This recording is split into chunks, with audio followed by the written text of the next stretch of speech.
Hello students, आज हम linear regression में लीनियर रिग्रेशन में जो एफयूवी वाली मेथड है वो करेंगे। ठीक है, बाइवेरिएट वाली मेथड। तो उसके जो कुछ रूल्स जो हैं वो मैंने यहाँ पे लिखे हुए हैं। रूल्स वगैरह जो है वो मैंने यहाँ पे लिखे हुए हैं, आपको अपनी स्क्रीन पे भी दिख रहे होंगे। तो यहाँ पे स्टेप 0 एक्स बार की वैल्यू हमको निकालनी है, उसके बाद वाई बार की वैल्यू हमको निकालनी है। अब इसमें क्वेश्चन में क्या होता है, मैं एक बार वापस से समझा दूं अगर। ओके, वैसे जो ऑनलाइन अभी लेक्चर अटेंड कर रहे हैं उनको मैंने समझाया लिखते लिखते, पर मैं जो ऐप पे देखेंगे मैं उनके लिए वापस से समझा देता हूँ, ध्यान से समझना। क्वेश्चन में आपको दो चीजें पूछ सकते हैं। ठीक है, ये लेंथी होता है बहुत, तो इसमें regression line of Y on X भी पूछ सकते हैं, regulation line of Y X on Y भी पूछ सकते हैं, और दोनों भी पूछ सकते हैं। तो जो पहला क्वेश्चन है एग्जाम्पल 7 मैं कराने वाला हूँ, उसमें दोनों पूछा हुआ है। तो उसके स्टेप्स होते हैं, इसके पहले तो स्टेप 0 होता है। ठीक है, स्टेप 0 में आपको एक्स बार की वैल्यू एंड वाई बार की वैल्यू जो है वो कैलकुलेट करनी होती है। उसकी फॉर्मूला मैंने यहाँ पे लिखी हुई है। अब इसके अलावा आपको जो दूसरी वैल्यूज हैं, पहले तो बी वाई एक्स की वैल्यू फाइंड करनी पड़ेगी। उसके लिए ये फॉर्मूला है। आपको अगर लीनियर कोरिलेशन की ये वाली फॉर्मूला याद है तो अभी आपको इजी लग रही होगी। Multiply by C Y upon C X, ये कैसे होता है वो मैं बताऊंगा। सॉरी। उसके बाद स्टेप 1 बी एक्स वाई, इसमें बी एक्स वाई की जो वैल्यू है, फॉर्मूला है, वो मैंने यहाँ पे लिखी हुई है। उसके बाद स्टेप 2, दोनों में ए की वैल्यू फाइंड करनी है।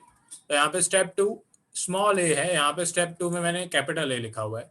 तो स्मॉल ए की फॉर्मूला है Y bar minus B into X bar, and यहाँ पे वाई एक्स ऑन वाई में capital A equals to X bar minus B Y bar. तो यहाँ पे आगे बढ़ते हैं। स्टेप 3 में रिग्रेशन लाइन है दोनों में, यहाँ पे y equals to A plus B X and यहाँ पे x equals to A plus B Y. Step 4 question पे डिपेंड करता है। अगर एस्टिमेशन के बारे में कोई इंफॉर्मेशन दी हुई है क्वेश्चन में, अगर कोई x या y की वैल्यू दी हुई होगी क्वेश्चन में, तो उसको एस्टिमेट भी करना पड़ेगा। तो स्टेप 4 कभी क्वेश्चन में पूछते हैं, कभी क्वेश्चन में नहीं पूछते हैं। पर इतने स्टेप्स, स्टेप 0 से लेकर स्टेप 3 तक, ये तो हर क्वेश्चन में आपको करना ही पड़ेगा। अगर आपको ये वाला इस टाइप का क्वेश्चन देंगे। सेम आपको अगर याद है, लीनियर कोरिलेशन में भी मैंने एफयूवी वाली मेथड करवाई थी, वैसे फाइल भी वही है। मैं अगर ऊपर शो करूं आपको, तो यहाँ पे ध्यान दो, इसमें आपको इस तरीके का टेबल दिया हुआ होता था। एंड इसमें आपको वैल्यूज दी होती थी। वो वैल्यूज को लेकर हम यहाँ पे एक बड़ा सा टेबल हम खुद से बनाते थे। इसमें बहुत सारे कॉलम्स होते थे। सेम कॉलम्स आपको अभी इस चैप्टर में भी बनाने हैं। कॉलम्स बिल्कुल चेंज नहीं हुए हैं, और कॉलम्स को बनाने का जो मेथड है वो भी बिल्कुल चेंज नहीं हुआ है। चेंज हुआ है तो बस जो फॉर्मूलाज हैं वो चेंज हुई है, फॉर्मूलाज हैं एंड स्टेप्स जो है वो चेंज हुए हैं, बाकी और कुछ चेंज नहीं हुआ है। तो अभी मैं धीरे धीरे स्क्रॉल करूंगा, जो लोग ऐप पे देख रहे हैं वो पॉज कर करके लिखते रहना। ठीक है, तो पहले यहाँ पे पॉज करो एंड लिखो, यहाँ पे पॉज करके लिख लो।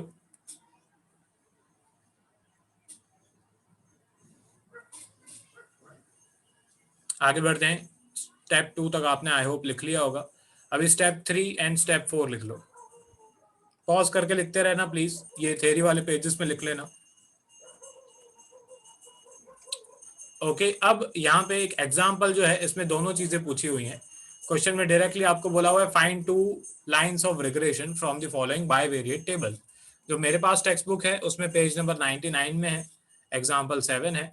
आपको यहाँ पे एज ऑफ वाइफ दिया हुआ है, एंड जो वर्टिकल है उसमें आपको एज ऑफ हस्बैंड दिया हुआ है।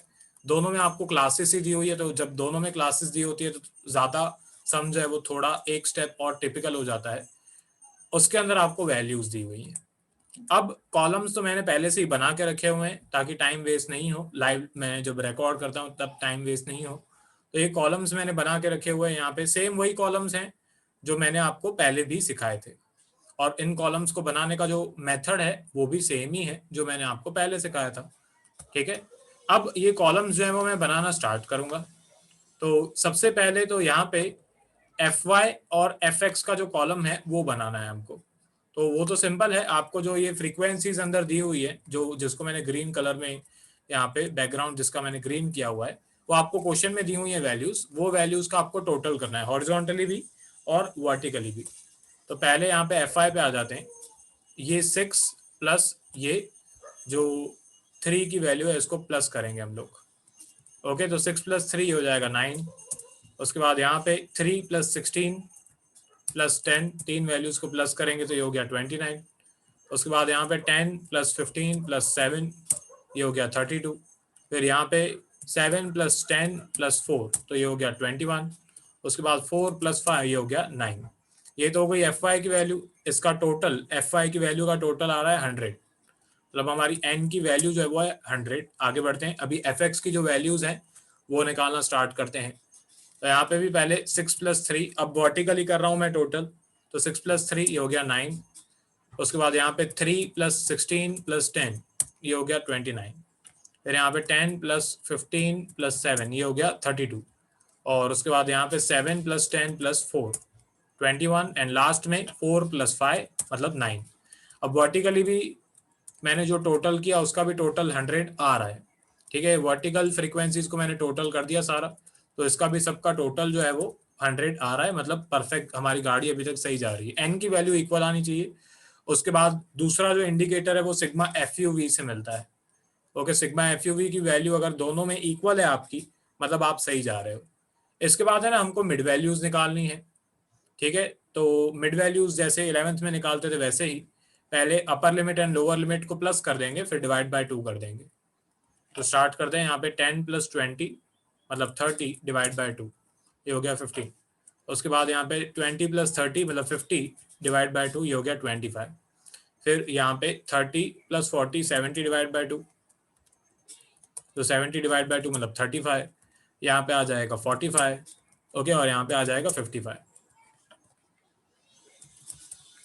ठीक है, ये हो गया 55। इसका टोटल हमारे कोई काम का नहीं है। ठीक है, इसका टोटल हमारे कोई काम का नहीं है। उसके बाद यहाँ पे आ जाते हैं, इसकी मिड वैल्यू में अभी मैं आपको बताता हूँ क्या क्या करना पड़ेगा हमको। स्टार्ट करते हैं यहाँ पे 15 प्लस 25 डिवाइड बाय 2 ये हो गया 20।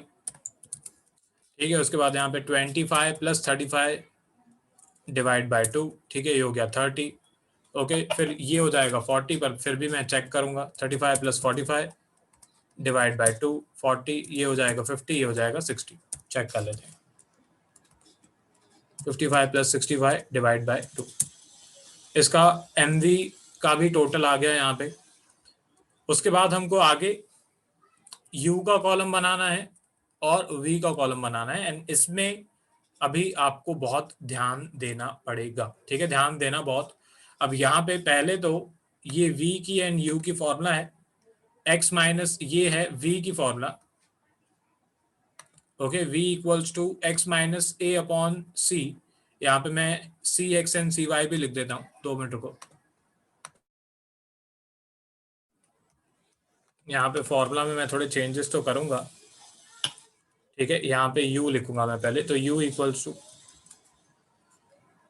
u, पता नहीं क्या हो रहा है। Okay, u equals to x minus a upon C X, ये सी एक्स की वैल्यू है। एंड यहाँ पे u की जगह पे मैं लिखूंगा v, तो v equals to x minus B upon C Y. Okay, अब आगे बढ़ते हैं। तो u में x होता है और v में y होता है, तो यहाँ पे y लिखेंगे। ठीक है, अब आगे बढ़ते हैं। अब यहाँ पे स्टार्ट करते हैं v से। तो सब में मैं यहाँ पे बीच वाली वैल्यू अगर सिलेक्ट करूँ 40 को मैं यहाँ पे b ले लेता हूँ। ये बहुत इंपॉर्टेंट है। a b की वैल्यू, a की वैल्यू, सी एक्स की वैल्यू, सी वाई की वैल्यू बहुत इंपॉर्टेंट है। तो ध्यान से सोच समझ कर लेना। वैसे आप कोई भी ले सकते हो, पर जो भी वैल्यू लो सोच समझ कर लेना। एंड जैसे मैं लिख रहा हूँ वैसे लिख के रखना। ओके, क्योंकि आगे काम आएगी। तो b की वैल्यू मैं ले रहा हूँ 40 एंड सी वाई की वैल्यू, यहाँ पे सब डिवाइड बाय 10 हो रहे हैं, तो मैं सी वाई की वैल्यू ले रहा हूँ 10। अब यहाँ पे आ जाते हैं। ठीक है, ध्यान दो, यहाँ पे मैं सब वैल्यूज में से आपको पहले 40 माइनस करना है। ओके, क्योंकि b की वैल्यू जो है वो 40 है, तो सारी वैल्यूज में से पहले 40 जो है वो माइनस करना है। वापस से लिख देता हूं मैं। तो सब वैल्यूज में से पहले आपको 40 माइनस करना है। उसके बाद आपको डिवाइड बाय 10 करना है। ठीक है, तो सारी वैल्यूज में से पहले आप 40 माइनस करोगे एंड फिर डिवाइड बाय 10 करोगे, तो ये आपका आंसर आया -2। उस तरीके से सारी वैल्यूज आपको कैलकुलेट करनी है। मैं पीसी पे बैठा हूं तो मेरे लिए थोड़ा सा इजी है, टाइम बचेगा थोड़ा। ठीक है, सारी वैल्यूज में से 40 माइनस करेंगे फिर डिवाइड बाय 10 करेंगे। ओके, तो ये हमारा वी का कॉलम आ गया, सुपर इंपॉर्टेंट। इसके बाद आगे बढ़ते हैं, यहाँ पे यू के कॉलम पे आ जाते हैं। अब यू के कॉलम में भी इसी तरीके से हमको डिसाइड करनी पड़ेगी वैल्यू। तो यहाँ पे भी मैं ये बीच वाली वैल्यू ले लेता हूँ, वैसे आप कोई भी ले सकते हो, आपकी मर्जी है। यहाँ पे मैं ए की वैल्यू ले रहा हूँ 35। अब सब में से अगर 35 हम माइनस करेंगे, मैं देख लूँ एक बार, सब में से अगर 35 हम लोग माइनस करें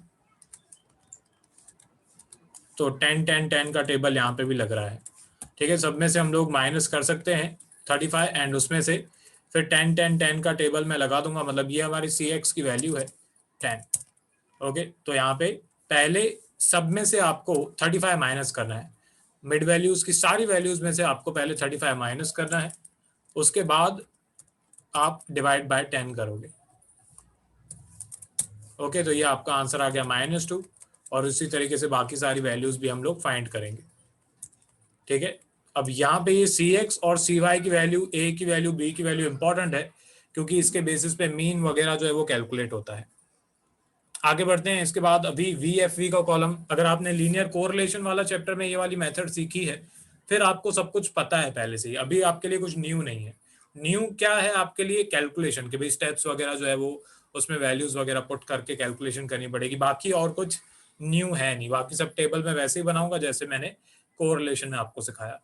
अब वी एफ वी पे आ जाते हैं, तो वी एफ वी का सिंपल है, ये वी का कॉलम मल्टीप्लाई बाय ये जो एफ का कॉलम है उसके साथ मल्टीप्लाई कर देंगे, तो 9 इंटू -2 ये हो गया -18। उसी के जैसे सारी जो वैल्यूज हैं वो आपको कैलकुलेट करनी है। मैं तो पीसी पे हूँ तो मेरे लिए थोड़ा सा इजी है। ओके, क्योंकि मेरे को एक एक बार कैलकुलेटर पे मल्टीप्लाई नहीं करना पड़ेगा। इसका वी एफ वी का जो टोटल है वो आ रहा है -8 आ रहा है। उसके बाद यू एफ यू पे आ जाते हैं, तो यहाँ पे यू का कॉलम मल्टीप्लाई बाय जो एफ एक्स का कॉलम है वो, तो 9 इंटू -2 हो गया -18। उसी तरीके से बाकी सारे कॉलम्स आपको कैलकुलेट करने हैं। अब इसका यू एफ यू का टोटल, इसका भी टोटल जो है वो -8 आ रहा है। अब ऐसा कोई रूल वगैरह नहीं है कि हमेशा सेम ही आएगा, ऐसा कोई रूल नहीं है। अब ये लेक्चर जो है वो तो 1 मिनट में कंप्लीट हो जाएगा, इसके बाद वाले लेक्चर में मैं यही सम आगे कंटिन्यू करूंगा।